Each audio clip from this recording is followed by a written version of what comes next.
The Philippines banana industry, once a global powerhouse, is now struggling to hold its ground in key markets. Exports to Japan have slid 21% over the last 6 years, while shipments to South Korea have dropped 32%. At the same time, regional rivals like Vietnam and Cambodia are expanding rapidly. The stakes are high. Bananas remain one of the country's top agricultural exports, supporting millions of jobs and rural communities. Industry leaders warn that without action, the Philippines risks losing its competitive edge. One of them is Paul Cuyegkeng, chairman of the Agricultural Committee of the Philippine Chamber of Commerce and Industry, or PCCI. He's also the chairman of Sumifru Philippines, a leading agricultural firm. He joins us now to discuss the state of the banana exporting industry and what must be done to regain market share on the global stage. Good morning, sir, and thank you for being here with us. Good morning, and thank you for having me. Okay, sir, you've been in this industry for 50 years. You've seen multiple cycles. Today, Japan volumes down 21% in the last 6 years, Korea down 32%, and we're losing market share to Vietnam and Cambodia. What's causing the erosion, sir? Well, the economies of Japan and Korea are not so strong either, and the population is getting old. Birth rate is getting small, so we expect some drop in total demand. But the major concern that we have is that aside from this, the Vietnam and Cambodia fruit is penetrating the market at a very rapid rate. In Korea, in the last 3.5 years, have gone basically from nothing to 20% of the market. And in Japan, in the last 2 years, have gone as much as 8%. So this is a concern to us. How big of a concern is this? How serious is this, given these numbers, sir? It is a concern because we are saddled by a tariff in Japan that makes us uncompetitive. In the case of Vietnam and Cambodia, they're basically zero, and we have to pay 13.5%. So with this rate, it's very, very difficult for us to be competitive.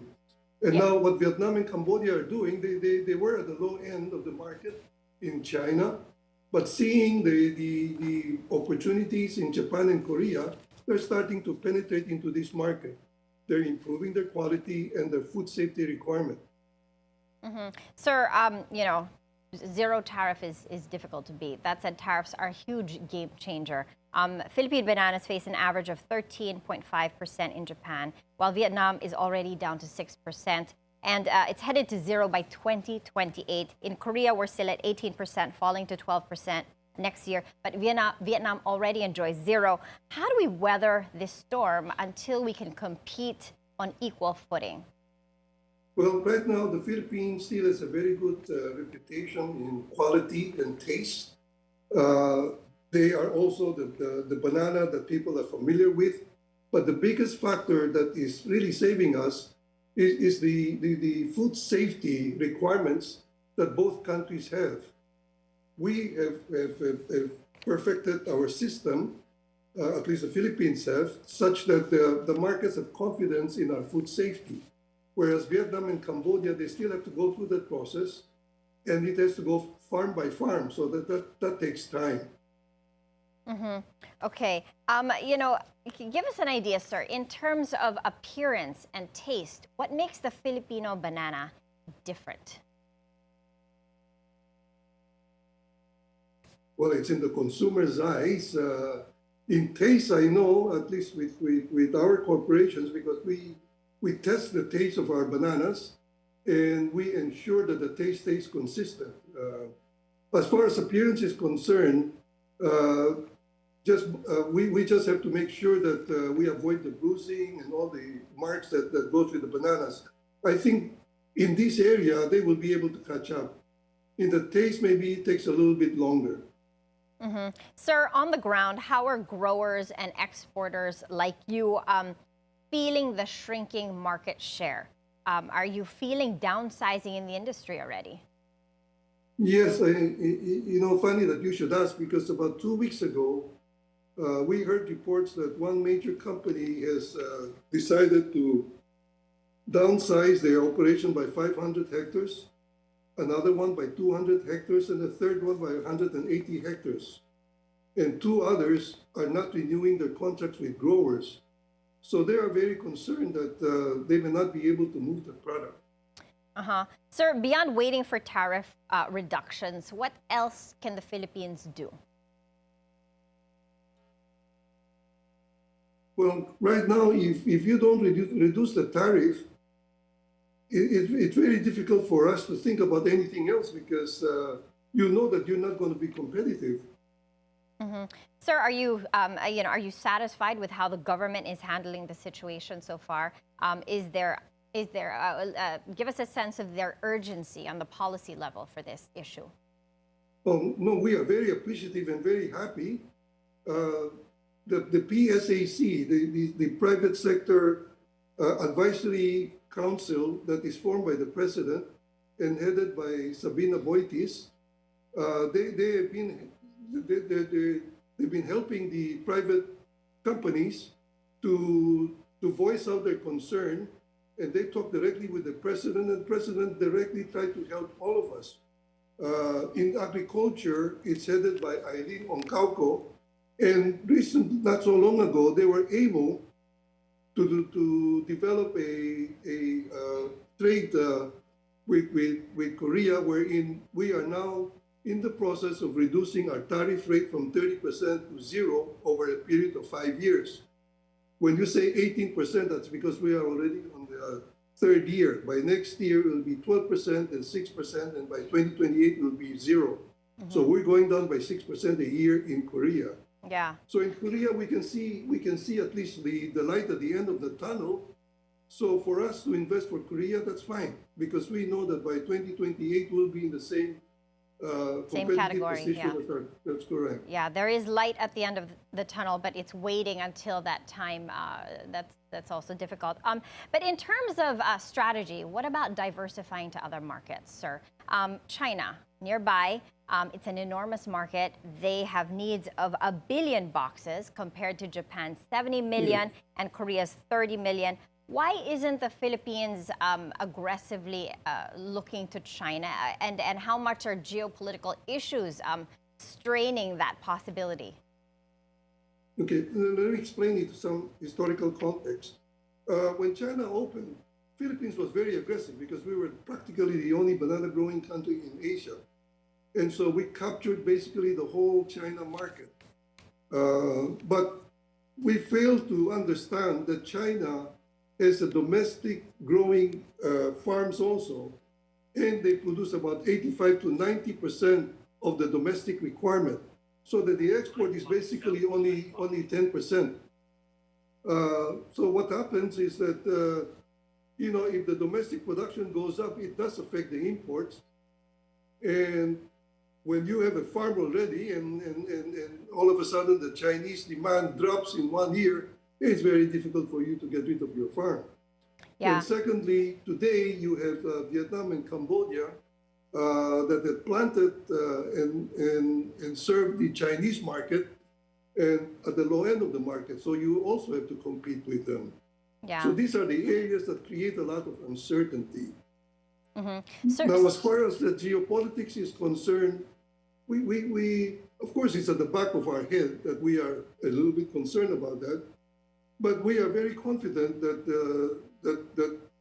the administration or the Philippine government will find a solution to this.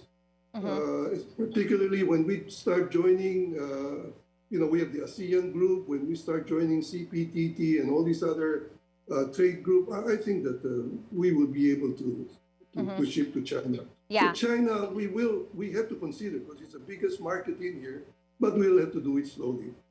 Okay, sir, beyond China, are there other realistic markets we can tap? And when you're exporting fresh produce, proximity is really key. We have to go nearby. We can't go too far, because then we have competition from Latin America, That's India, correct. Africa, and that makes diversification harder. What else is nearby that we can possibly tap, the sir? other big market for us before was the Middle East, where we shipped about 70, 80 million boxes a year. That has become more and more difficult for us, because now you're facing competition from India, Pakistan, which are very, very near, and maybe in the future, Africa. There could be opportunities for us to capture maybe a bit of that market because of our reputation, because of the way we treat our bananas, And because India also have a domestic market, and so seasonality will play a role. But it's not going to be a stable market like Japan, Korea, and China. But there will be a market. Australia is a market, but it's always been close to us. Sir, was the U.S. ever a market for Philippine bananas, or is it too close to Latin America and Mexico? I didn't get that question, I'm sorry. Yeah, was the U.S. ever a market for Philippine banana exporters, sir? Too far, right? So It they're is- served by Mexico and it is really too far, Yeah. yes. Okay. Okay, on another front, sir, climate change is reshaping agriculture everywhere in the world. Yes. How is it changing banana farming here in the Philippines? The climate change has really surprised a lot of us. Number one, that the temperature on the average has gone up higher by 1 to 2 degrees. And what you have is a lot of days where you have high temperature and then a lot of rain. And this has caused havoc in the banana plantations. Maybe the plants are not used to it. So number one, the supply curve has changed. And that is very difficult for us because the supply is not meeting the demand. So we have to start changing the farms around. Secondly, because of all this El Nino and dry weather, we always have a water problem. And thirdly, the climate change has changed the complexity with the pest and disease. It has actually increased the number of pests and has introduced new pests and pathogens into the banana farms. So we have to find out how to cope with this.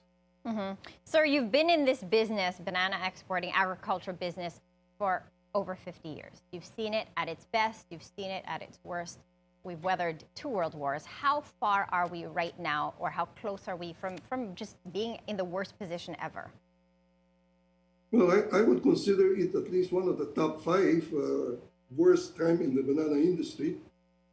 I mean, there is, aside from the pathogens and the fusarium and the cigatoka, we do have changing markets and geopolitics. So it's I would consider it one of the top 5. Sir, do you have any specific ask from the Department of Agriculture?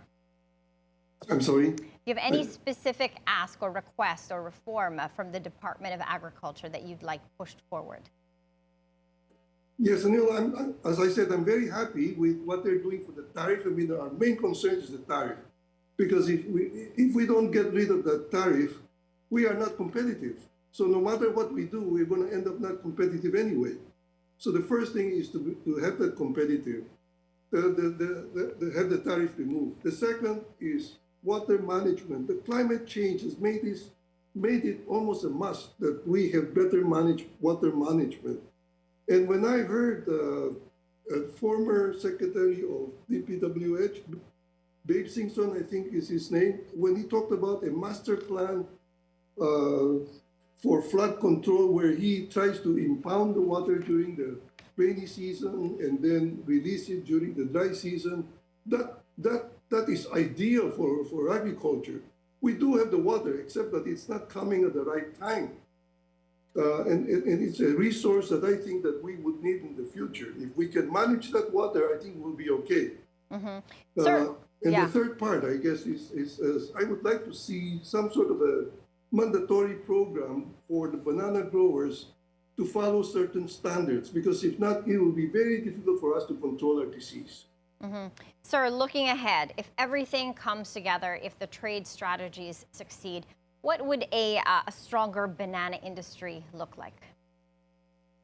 Well, I'm optimistic, but I think that because of the position of the Philippines, because we have an edge over all the others, because of our experience, our know-how, I think that we would be able to double what we have today. I would like to see us capture, let's say, 50% of the Chinese market, 90% of the Japan market, 80% of the Korean market, and maybe have a little position in the Middle East, like 30, 35 million boxes.